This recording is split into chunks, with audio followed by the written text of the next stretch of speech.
This is the first debate in Lambert I'm moderating. I assume that the end of the sounds means that the debate can now start. Welcome, everyone. Welcome to this debate organized by the Nordic Council of Ministers and the Copenhagen-based think tank Monday Morning in cooperation with the Northern Dimension Partnership on Culture. My name is Jonas Lindholm. I'll be moderating today's debate. I'm the impact director in the think tank I just mentioned. I'm a sociologist and social researcher of background. Before I proceed, I would like to just pass the microphone to Dacia, who will speak briefly on what and who the Northern Dimension on Culture is. Welcome, Dacia. Thank you, Jonas. I think I will stand here. Okay, es tad latviski. Labdien, arī no manas puses priecājos jūs redzēt šeit mūsu šodienas diskusijā. Mani sauc Dace Resele, esmu no Ziemeļdimensijas kultūras partnerības sekretariāta. Es jums vienkārši iedošu tādu rāmi, kāpēc mēs esam šeit un kāpēc šī diskusija. Mēs esam starptautiska organizācija, ko ir dibinājušas 10 Baltijas jūras valstu un Ziemeļvalstu kultūras ministrijas, un mēs nodarbojamies ar dažādām lietām, kas ir saistītas ar kultūras un radošajām industrijām. Mēs tā kā veicinām, mēģinam dot arī savu ārtavu tādā ilgtspējīgā ekosistēmas attīstībai, un kā mēs to darām. Mēs tā teikt ražojam zināšanas, ir dažādi pētījumi, kā arī radošās darbnīcas. Tad mēs arī dodam platformu, lai praktiķi varētu satikties un savā starpā sadarboties dažādos līmeņos, gan ministrijas, gan organizācijas, gan tie paši darītāji. Un kā arī mūsu viens no tādām tēmām numur 1 ir starpsektoru sadarbība, un šeit mēs tiešām ļoti daudz ieguldām savu laiku, enerģiju, un viens no šiem te virzieniem ir māksla un labbūtība. Tāpēc arī šodien šī te diskusija, es skatījos, ka vēl te bija 2 teltīs diskusija par vientulību. Un mēs šodien paskatīsimies uz šo tēmu no citas nedaudz perspektīvas, kā iekļaujošais dizains un vai viņš spēja mūs paglābt no vientulības. Un šeit mēs runāsim vairāk par sociālā riska grupām, bet par to tad tālāk arī Jonas un mūsu lieliskie eksperti. Un vēlreiz paldies Ziemeļministru padomei par aicinājumu piedalīties šīs diskusijas veidošanā. Paldies Jonas un Mandag Morgen par palīdzīgu roku veidojot šo sarunu. Un tad, lai jums labu klausīšanās un gatavojiet jautājumus, būs interesanti. Paldies. Thanks, Dacia. So those of you who looked on the screen out there, you will see that in this tent today, there's debates around trust, there's debates around renewable energy, there'll be a debate around online radicalization, all big issues. In the next hour, we'll also discuss a really significant issue that's impacting our society, which is loneliness. And we'll talk about how we can combat loneliness. And why are we debating this? Well, because as I said, it's a significant challenge. Loneliness is on the rise in the Nordic and Baltic countries.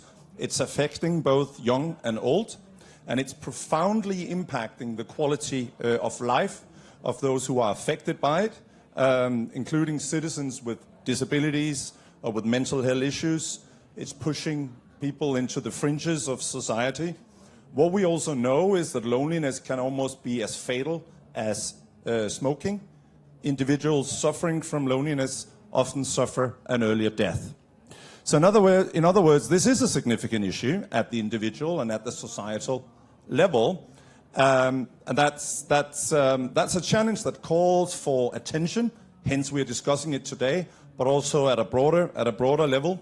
And it's an issue that calls for a broad effort from a cross-section of stakeholders, and also requires an exploration and application of a range of different tools And one of the tools, or rather one of the principles that we will be discussing today is the concept of inclusive design and what inclusive design has to offer in terms of being an agent of social change.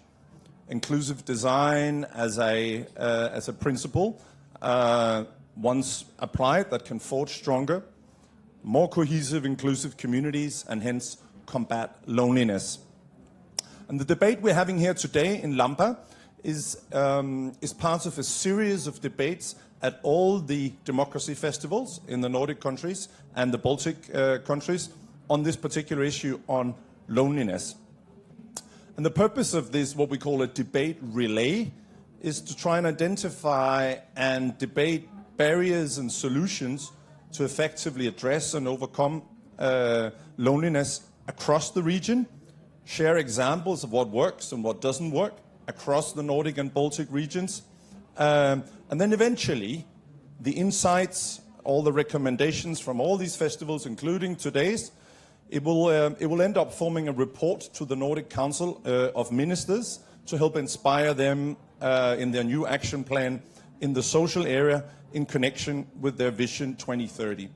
This debate here today stands on the shoulders of two previous democracy festivals debates in Denmark, where the issue was the interplay between technology and youth loneliness, and a debate 10 days ago at the Almedalen, the Swedish Democracy Festival, where the debate was loneliness among the elderly.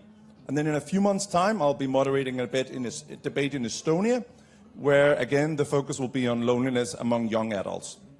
To help us try and answer some of these really important questions of whether inclusive design can combat social exclusion and loneliness, we have an absolutely wonderful panel of experts with us. Let me start with you, Anna, and I hope I pronounced the names correct. Sabitka? Almost. Almost, there you go. Social anthropologist specializing in aging, care, death, and health equality. You're currently a PhD candidate at the University of Vienna, researching state care for older adults in rural Latvia. You also teach medical anthropology and medical ethics, and you work as a researcher at the St. Paul's Strandang Medicine History Museum. Yes. Oh, welcome, Anna. Thank you. Hi. Next to you is Barbara Abele. Yep. Professor at the Art Academy of Latvia, design visionary. One of your main teaching interests is trying to react to the changing phase of design, to include the social, the responsible, the emotional, and the sustainable aspects of design, both in the study process, in all collaborations, and in all contexts. Also, welcome to you. And finally, Baiba, welcome to you. You're head of the Ability Movement. You're an activist for service dogs. You're known for your work in the Service Dog Association Theodors. You're known for your stand-up performances, your writing, including your recent book, I believe, Elfa, a Dog, Not a Human. And Elfa is actually with us today. Yes, he is. Lovely. Lovely. Welcome to all of you. There will be opportunity for questions from the audience, not necessarily at the end, but if you want to react to a point that's being made here at the panel, it's very simple. Put your hand in the air and we'll get a mic to you. So you don't have to wait to the end if you really have a burning question on the basis of what's being discussed here. Now let's get started. And we will actually start with reflecting on a question that the participants in Sweden had last week or 10 days ago. And the question that the panelists in Sweden put forward to you as a panel is, how can we create intergenerational meeting places where both young and old people can meet? So essentially, you have rising loneliness among young people. You have rising loneliness among aging elderly. How can we create meeting places that forge closer links between the two generations? Who wants to go first? I want to go first. Okay, actually, I thought carefully about this question, and I think I have to step back to answer it. And I have to highlight specific obstacles that Latvia is actually currently facing. And there are two, I'd say, two huge obstacles. One is I don't have hard data to support that, but over the years going over tons of policy documents that are supposedly tackling challenges of aging society, I have come to a conclusion that one of the biggest issues is that we as a society, and that is often reflected in politics and on policy level too, have tacitly accepted that late life or older adults' life, it's okay to spend those years in poverty, or at least, without aspirations for enjoyable life. And that is one huge issue that we have here. And the other, thinking about this intergenerational meeting spaces, is that the issue with older adults is usually physical isolation, whether they are spending their years and days at home and in apartments, or those are nursing homes or other centers. And for youth, for young people, it's not as much the physical space that is an issue, right? So, and I think this is one of the issues why they don't meet. And concerning older adults, other issue is as well that there is both perceived but also actual feeling that we are not welcomed in a lot of public spaces, right? I'm not even talking about like physical unavailability of the places, but just mentally perceived and actual feeling that they are not welcomed. So in order to answer the question, I think to bridge the gap, we have to use spaces that are already existing. We don't have to create new spaces, but spaces that older adults are, and I'm talking about physical spaces. Physical spaces, but about all older adults, not those who are only, in associations, because usually people who are in like senior associations, they've been active their entire lives, right? I'm talking about everybody. So we have to use spaces, physical spaces that are already there, that people are familiar with. Those could be schools, those could be public libraries, and we have good examples of public libraries and also in rural areas, right? And those could be pop-up events, not in a city center and concerts. They have to be in residential areas and residential complexes, right? And speaking of like rural areas, and not even villages, but even remote rural areas, those should be like mobile. We have to bring people there. We have to bring events there, right? And then it's even more challenging because when we're talking about Latvia as a graying society, there are differences between towns and cities and rural areas. Rural areas are emptying. Lots of obstacles, it sounds. Lots of obstacles. We will be discussing solutions later, you know that, because we talked about that. So Barbara, what would you answer your colleagues in Sweden on this question? I absolutely agree with Anna about the spaces, that we have enough space all around and we don't need to create new one. But I think crucial thing is what to do in these spaces. How to create some common interests. I think they should be common interests because it's not kind of storytelling or fairy telling during the meetings of two generations with so big gap in between. So I even would like to say that they should to establish some deal or some business among them. Otherwise, there is no reason to stay together. So there has to be a purpose for that. Yes. Baiba, what's your reflections on it? Is it an artificial issue, essentially, or is there an intrinsic value for the state or for whatever sort of stakeholder to actually be trying to establish a space for intergenerational meetings? I think it is a real issue, but for that, I think first of all we would need to work with both of those groups just to help them to overcome stereotypes about each other, right? That old people are not interested in young people and vice versa. There are stereotypes that what we can learn from all generation, right? we are not society like in Japan. They really respect the older generation, and because of that, there is this that wider dialogue. So just to create the dialogue and help to overcome the stereotype about each other, and that would help to overcome the fear of becoming old, right? And then becoming older would be something good, not something to fear. Yeah. So there seems from what you're saying, Alosana, there is a discourse in society or narrative around aging, which is intrinsically negative, or? Yeah, I mean, I wouldn't use the word negative, but as I said, we kind of have accepted that once you move into your late life, you have to be humble, right, without aspirations. And I think that is one of the issues why people don't feel comfortable. But speaking of these, places, I mean, this is just one example, right? And I'm not sure whether we have something in Latvia like that, but like community gardens could be, because I agree with... We have.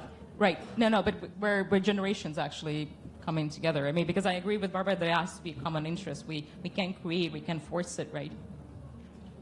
All right. Thanks for your really elaborate answers to the question from the Swedish Democracy Festival.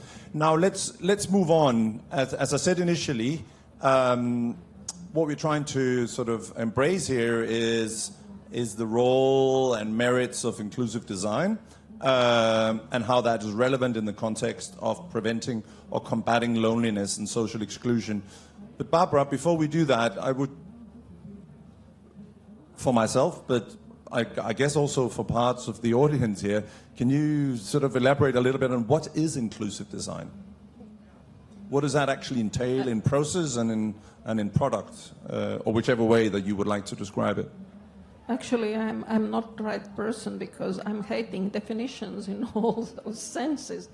But inclusiveness, of course, we are talking about inclusive design in all senses of different phases of design. First of all, we have already different range of design. We have social, service, communication, information, and many other branches of design.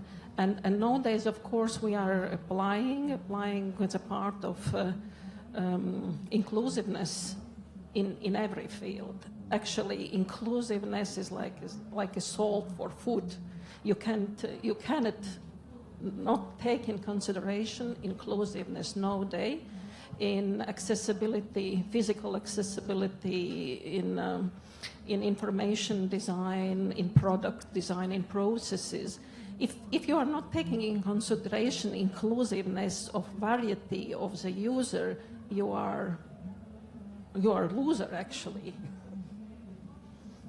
And if we look, Anna, if we look at inclusive design at a more sort of normative level, it actually has intrinsic connections to the Universal Declaration of Human Rights and the later Convention on the Rights of Persons with Disabilities, i.e.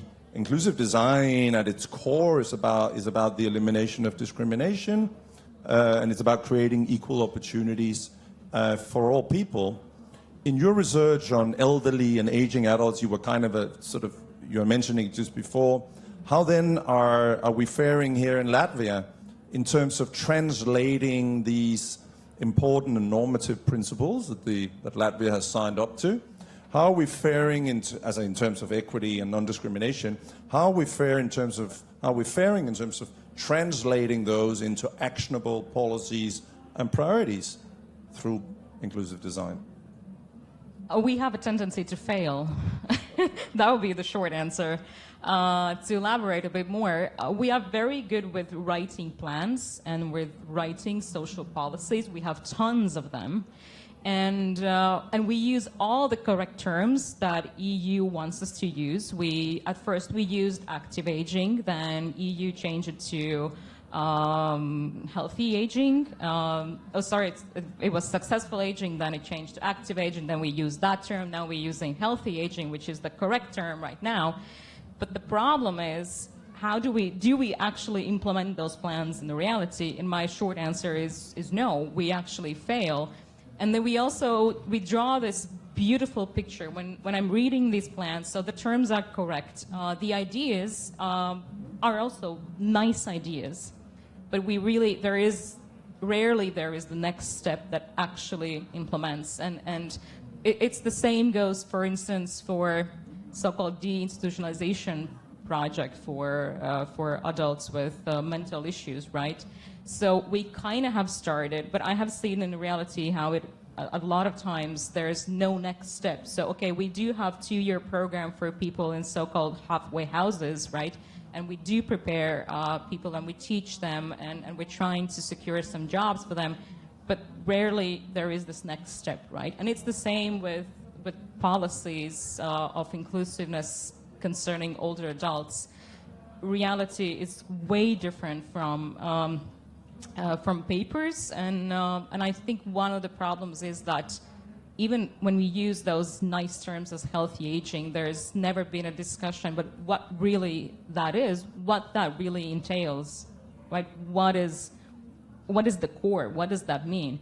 And in reality, it has changed into, well, moral projects of individuals, right? That it's not so much about how we, for instance, as a country, as a state, as a municipality, for instance, can help creating inclusive society, but it becomes it's still on my shoulders, right? It's on the shoulders of that older adult or any other actually adult, right? How we lived basically successful life, and it turns against us in reality. So I think that's the biggest issue. Thanks, Anna. On BIPA, this sort of disconnect between the policy level and the practice level is something I understand from our conversations that you are obviously also very preoccupied with. You wrote a piece which I enjoyed reading, a piece titled "What Trains and Toilets Have in Common." And I know this is only on the physical accessibility, but it's kind of illustrative. So help us understand, what do trains and toilets have in common? Yeah, I enjoyed actually writing that piece, but it's about accessibility, and it's about, again, what Anna said, right, that on the paper we have accessible trains. In reality, I cannot use the train, accessible train. And that's the same about the bathrooms. We need to have accessible bathrooms, and we don't have them a lot of times. Or they are used as storage places for other things, like the bins and so on and so on. Yeah, but that disconnection between the policy level and reality, the root, I think, is just the conversation. There's a lack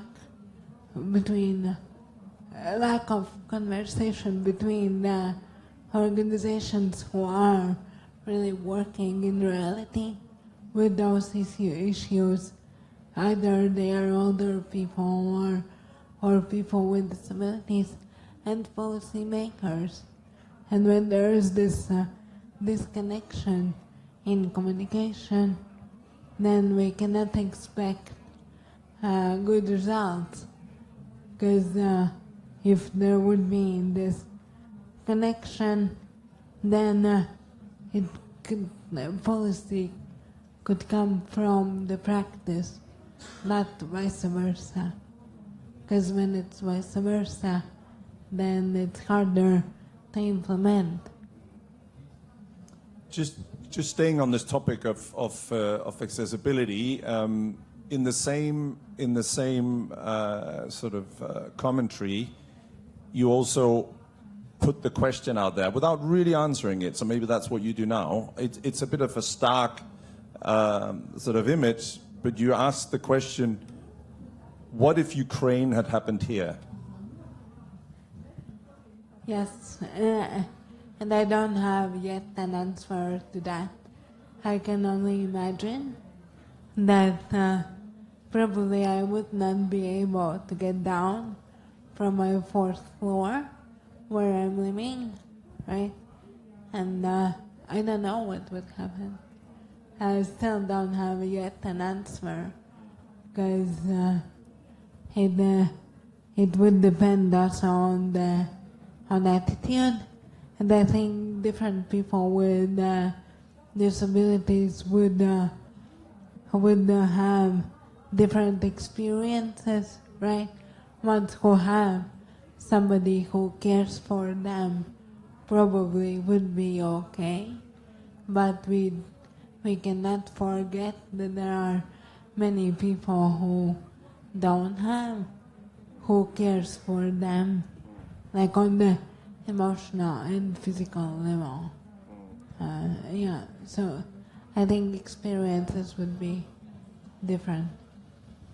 Thanks for that, Barbara. Now, we've stayed a little bit at the theoretical and the conceptual level here. Now, let's try and be really concrete. And in talking to you before the debate, I understand that most of you were a bit unsure about how concrete we could actually be when it comes about highlighting best practice. So let's take this whole concept of inclusive design and be really sort of concrete. And maybe, Barbara, you can start. So we're looking at the nexus, the combination between inclusive design and social inclusion. If you look across Latvia, where do you see best practice? Where do you see really, really good examples of it that deserves scaling or replication? What comes to mind? I have not immediately in mind. I know many examples, many cases, many projects, what was done with goodwill and with good results. But if we are talking in continuation about those both parts, social issues and inclusiveness, there is not so much. And I actually would like to turn back to that what Barbara said, that this disconnection among policy makers and realization is also wide range. It could be public sector, it could be private sector, industries, different kind of them. That perhaps we are thinking too much, or wrongly we are thinking that there is some part of society who call themselves inclusers, and then there is another one part of society what need to be included, and that is absolutely wrong approach. And I trust very much in international platform Design for All, and Peter Kircher is one of the establisher of this organization and still on board. And he's always starting discussions like today, that he's asking everyone who is sitting in presence, stand up. And then he's saying, so he's starting allowed to sit the persons who has glasses, who has even once in a life broken a leg or head, who had kids or who had elderly persons at home. And then all audience is sitting down, because it's not about them, it's about us. And at least once in a life, but for sure it's much more times, we need to be included and we need accessibility in our everyday life. And when we will change the paradigm of the thinking, and we will start to think that it's for our well-being, for our good life, then it will work. I totally accept the premise that this is, that this is a challenge, but still, the concept of inclusive design has been around for 30 years, or even more than that. You've been teaching students at the academy in this for many years. 20 years. There must have been improvements over those 30 years. So what are, and this is for all of you, what are some of those examples, Barbara, that you meet in your everyday life or that your research is showing? What are some of those examples that we should actually shed some light on and say, look, something good was happening here. Absolutely. We could scale that. We could bring that even further out. I think that's the conversation we're trying to have, because we often stay at the analytical level or we stay at the really critical level, and that's totally warranted. I totally buy into that. But if we are to bring forward, bear in mind, if you are to bring forward recommendations and best practice also eventually to the politicians, let's see if we can at least highlight some. And this is also for you in the audience. If there are examples, if there are best practices out there that you find have succeeded, in including people from, if you like, say, outside the mainstream into the mainstream, what could those be? Yeah. For example, this festival, right? This is a good example, and one of the rare places where I can get on the stage without being lifted up. Like, as much as I do not prefer being lifted up, because I'm too heavy, no. But, yeah, so for example, this festival, or we have the city, Liepāja, and there they have a really good connection between municipality and blind people association, people with vision disability, and so they are one of the most accessible for people who don't see. One of the most accessible places in Europe. We don't know about that. We don't go public with this so much as we would need. But according to guidelines, they are the most accessible, the easiest. There's to go around if you don't see. And then, this festival, Lampa, and the Liepāja, and a bit stepping back what Barbara said about the inclusion, that's really true. When we will start to think in terms of we, then it will change everything, right? Because also universal design, or even if we go further, universal thinking is when I include also myself in that thinking. When I think that ramp is not only for Baiba, but someday if I break my leg, or if I become older and I cannot walk, I will need that ramp as well. Then it will change situation. And also speaking from the so-called minority group perspective, it's also how we include able-bodied people, right?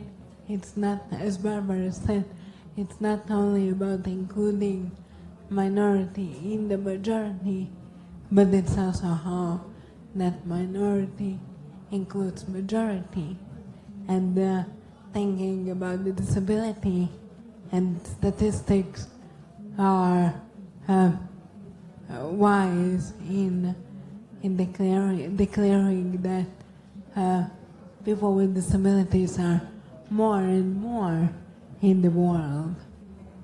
So universal design is not only for those who have disability now. Thanks, Anna. Same question to you. You may also reflect on the other comments. If not best practice, are there any emerging practice or promising examples that that we can highlight? The hardest question that you asked us, I have to admit, and I thought about it carefully. So the examples I'm going to give, I call them accidental examples, because I don't think the people actually thought about inclusive design necessarily when doing that. One example is actually from the nursing home I do my research on. And it's not there anymore, so they failed, right? But in 1970s, so we're talking about small rural nursing home, right? It's been there since 1969, right? And in 80s, they actually opened a cinema in the nursing home, right? So people actually went to the nursing home just to watch movies, like once or twice per week, right? It's not there anymore, but I do think it's an amazing practice, right? We're opening up places that are usually isolated and somewhere in the margins of cities and towns. So another, I think, good example is, and going back to what I said about this perceived notion that I'm not welcomed, whether I'm a person with disability or I'm an older person or maybe I'm a new parent and I feel unwelcomed. I do think by opening up spaces at first specifically for, like, for instance, Kino Biza, Cinema Biza, that they have these senior mornings, and they call that silver braid, which I love, right? So they opening up places that a lot of, for instance, including my mother, she feels welcomed in theater for some reason, but she does not feel welcomed or free in cinemas or in cafes, right? So by creating specific, like, mornings or afternoons, for instance, for seniors or for new parents, we're kind of saying, we want you here. It is for you, and then maybe one day we won't need those, specific, like, times for seniors, right? But we are opening up, and I think that's a good example. Those mornings or afternoons for new parents, for instance, or senior events, right?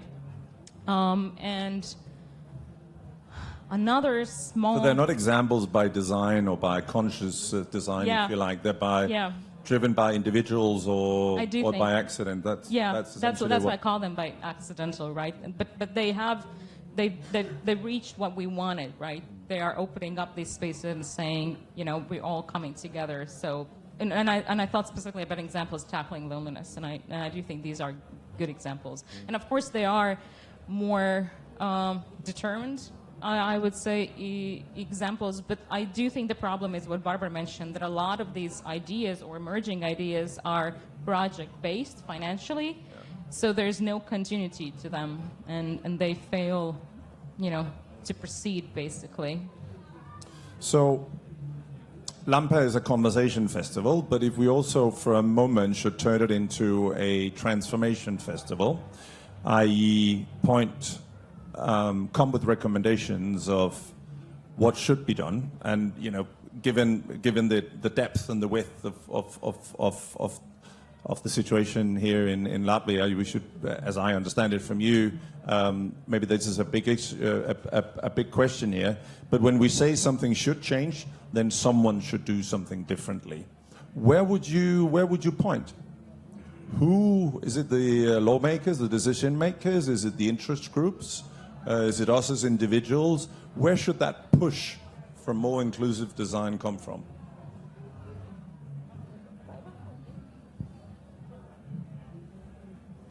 I just saw in our audience many architects, and I think they are really force, because they are following already accessibility legislation for the years, and nowadays any one public or private space couldn't be accepted after the building if it doesn't require to accessibility. So in that case, in Great Lines, we are on a way. Of course, there is some exclusions in this process, but that is, and last period is really carefully taken about different kind of accessibility, but of course there is not one rule, because if we are talking about inclusiveness in generally, we all like to be included, or we like to be taken care. But if we are talking about special situation solving, or special problem solving, then we of course should take in consideration the user profile, and the user profile is very, very different in different ways.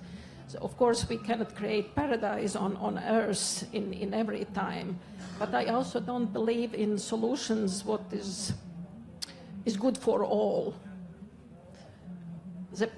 best part, what we can do, we should do.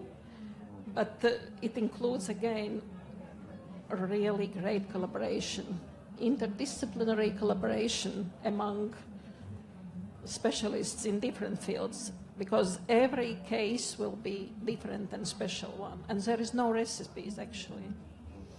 But when you think, there's a question, let's get a microphone down here. It's coming now. Hiya. I just couldn't that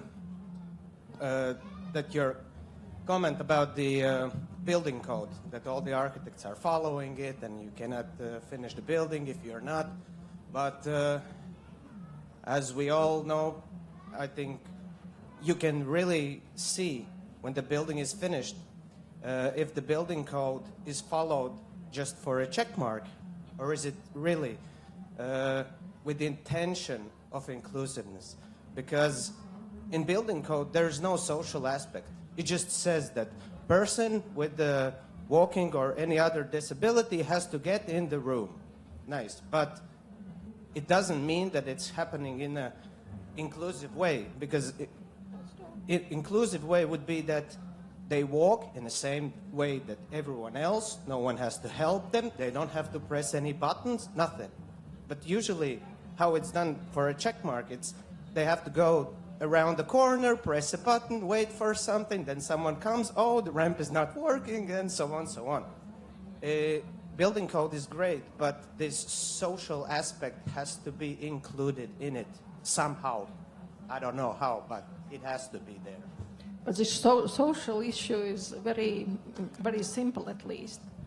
In certain stage, you should to involve someone who could help you to check, because testing and checking is also allowed during all the processes if we are creating products or services or even buildings. Yeah, but checking is happening with the checklist that follows the building code. Yeah, but that... And then we have the result? Yeah, but that is a human issue. If you don't like to build your building in the best way and to be proud of that what you did and not to add some special testings or checkings or idea exchanging with different users, then of course you can't achieve this result. But when we spoke before the debate the other day, we talked about this almost like a co-creative process, or the process of changing perspectives. And I think, Baiba, you were mentioning that when you walk with someone, they start seeing your perspective. And obviously the building code is blind for the perspectives. Yes, but the building code can become more human and more social if we involve somebody who really needs that accessibility, right? We can have that checklist, and that's okay. But if we do the checking off together, for example, with you, we will do that differently. You will see that you cannot push me up to the 90-degree ramp, or you will see differently. So that could bring the social aspect, right, that we involve at least one person who helps us to see is it usable or not. Because the situation you described with the buttons and the not working ramps or elevators, wow, I have countless examples like that, right? Especially if I go with my electric wheelchair, which is totally different story. Because with this wheelchair, I can be at least lifted up, which is not the best solution. But my electric chair, 120 kilos, nobody wants to lift that. So, yeah. So how do we give life to the building codes? Anna? Barbara? How do we give life to the building codes? How do we, I mean, something goes wrong process-wise, it sounds like. Time. It needs time to change attitude and to start to co-create, because co-creation takes a lot of time, more times than actually if you are designing something by yourself and you are thinking that you are doing the best what you can do. So I don't know, again, in every case it is a different. In small project it will take less time, in big projects more and more. And also explanation behind those checklists and codes, because sometimes it is what is lacking, because we give the restrictions, give the rules, and we don't explain them, why they are there, and that creates hesitancy and rejection, right? And because of that, I think there are those curious, those humorous examples of accessibility, because people do that just because they need to do that. Otherwise, they will be punished, but they don't understand the soul behind that. Anna? It's also always crucial question about designer involvement in different kind of projects, even in those of accessibility, not just of the buildings, but of products and processes. We're talking already a long time about need of design profession in every field, not just designing as designer new products, but to make better this checking list if there is a kind of complex thinking and need to see the context and also the risks and also opportunities. So time is important to understand, but obviously the cost of rushing means that you end up paying with less inclusion, as I understand it. Anna, your reflection on this, and maybe as you have the microphone, when if Latvia were to look for examples from outside of Latvia, you know, where would be a good place to look? I'm going to answer the previous one. My first answer is a bad joke that you can change things. It's a lawmaker who has a relative with mental health issues, who has an older mother, who has a relative with a disability, right? That's a bad joke, but it's actually also a reality. That's why it's so, ironic. The other answer, I'm going to give you a quick example. Like 2 weeks ago, I came back from a meeting in Luxembourg with Alzheimer Europe.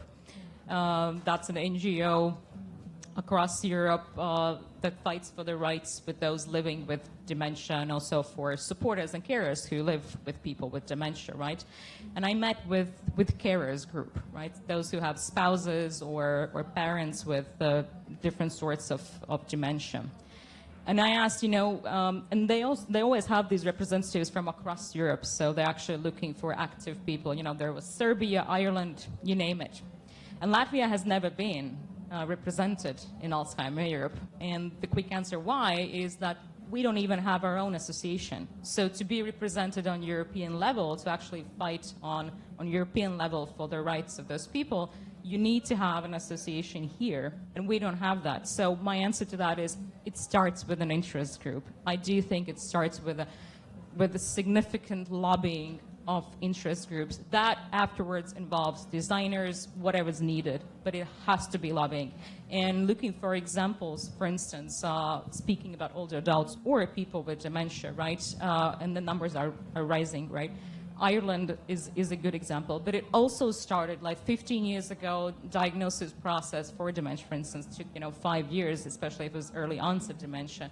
But severe lobbying for years, they have actually moved the process. It's quicker, and politicians start. They can't avoid them anymore. They're making noise and they're making it loud, so they make actually to hear them, right? So I do think that's one of the good example in general how to use EU funds for for not building necessarily roads, but actually, you know, for humans, and because you know we don't have other resource here in Latvia, just you know people.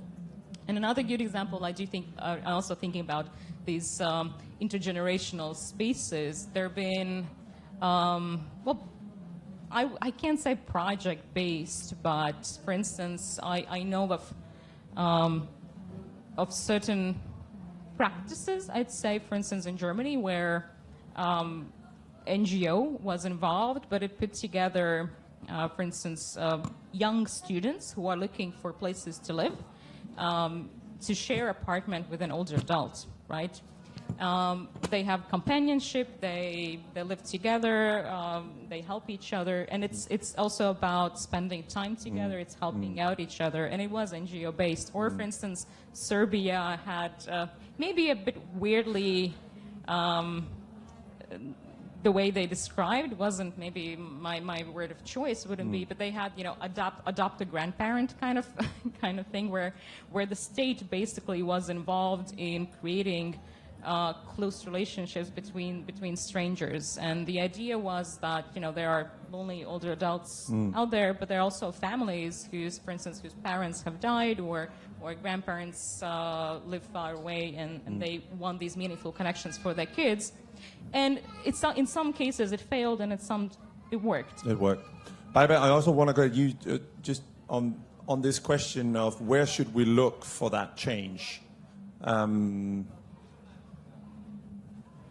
So we believe that we should push the society towards more inclusion. Obviously, trains and toilets should be fixed in a way that it isn't as you've described. You're heading up an activist group. Is it interest groups that we're hearing? Is that where we should be looking to sort of counter the lack of translated policies into meaningful reality, or where should the push come from? I do agree about the interest groups, but also the dialogue between different interest groups. Because, for example, I can speak about the disability field the most. I know that there are too many interest groups in disability field. There are too many. Too many, and I will explain what I mean by that. It's okay that they are there, but too often they cannot agree among themselves. So they go to policy makers and say different things, and for policy makers, right? Because they do not know to whom to listen to. Either inclusive schools are good or bad. One is saying good, other ones are saying bad. And so which interest group screams louder, they get their way. But So they should be joining forces instead? Yes. Okay. I think, especially in so small country, we have countless interest groups for people with disabilities. When I looked, I was really surprised. Okay. Like 30, 40, 50 more. So. Yeah. It's a separate conversation on why they're not joining, because obviously it seems like that should be a natural interest of them. But we do have 5 minutes left, and as I stated initially, the debate here is part of a Nordic relay debate. At the next Democracy Festival in Estonia, a panel will discuss loneliness among young adults. And what I've asked all three of you is to come prepared with a question. Now the thing is, there can only be one question that's being debated in Estonia, so we will now hear the questions from Baiba, Barbara, and Anna, and then you get to vote on which question should be discussed in Estonia.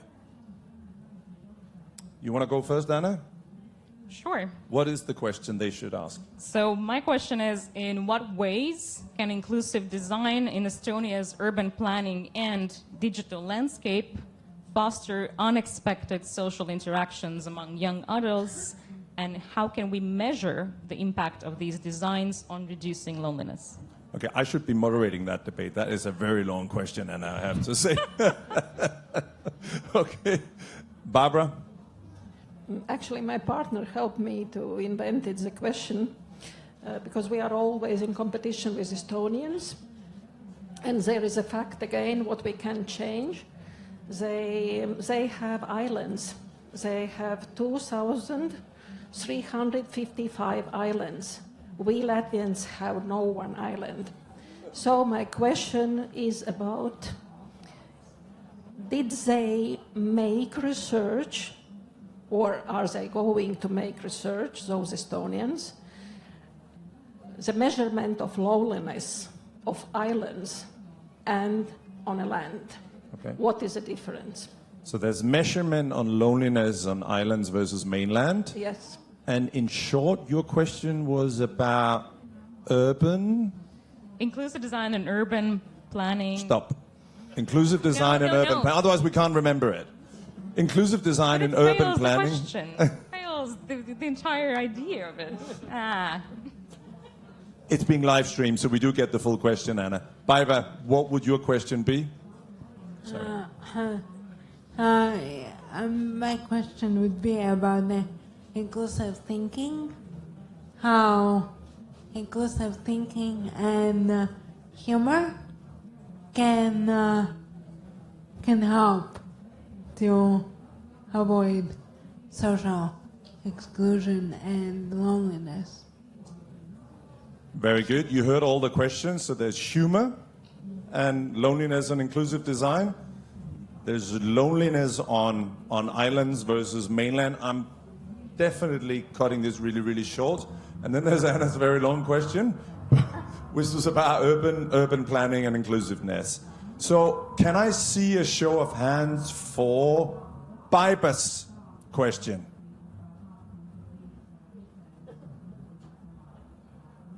Are you counting? That's about 15. Can I see a show of hands for Barbara's question on the island versus mainland? You're putting your hand up too many times, Stefan.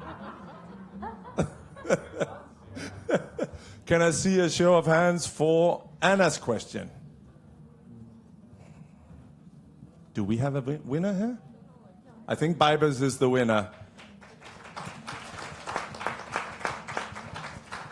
I really want to know the answer to that question. So you need to send me the answer. It'll be live streamed. It'll be live streamed, and I have your phone number, Baiba. So otherwise, I'll get it. I'll get it to you. I might even get you the link to the debate so you can follow it. Thank you. So we've got about a minute and 55 seconds left. Is there any burning question here to this really competent panel? There is a question down there. Let's get a mic. Ooh, it's right there. Can you state your name first? Yeah. Get up and then ask the question. It's not a question, in comment that came to my mind. That's allowed. I'm from Poland. I was studying landscape architecture there, and I think they were showing us for a year all these technical drawings, how to do the slope, what kind of slope, and so on. But there was one professor who just put us on the wheelchair and asked us to go through the campus for like 3 or 4 classes in a row.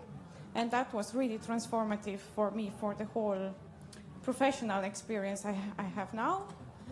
And So it helped change your perspective. yes, because otherwise you learn about the slope, but you don't imagine. I was afraid to go on this wheelchair down on the slope that's theoretically okay.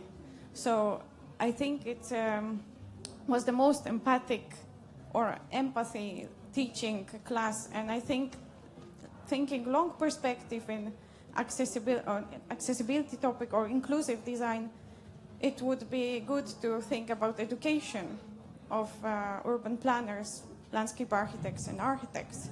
And the other thing is I encountered when I was studying for my PhD landscape, informal landscapes in Tartu, in Estonia, and there were this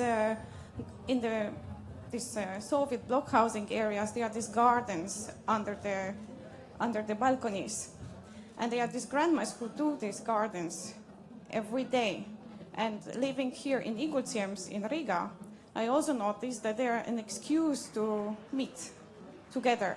So I would say that non-design or appreciating what's already there is also important. So we don't need to invent new things in public space, but it would be just enough to invest, I don't know, make a festival of these gardens and appreciate what's there, because maybe community gardening for those people who remember old times, it's a little bit too Western idea, but they have their own ways to socialize, and it's really, I have like hundreds of photos of these gardens. They are super beautiful.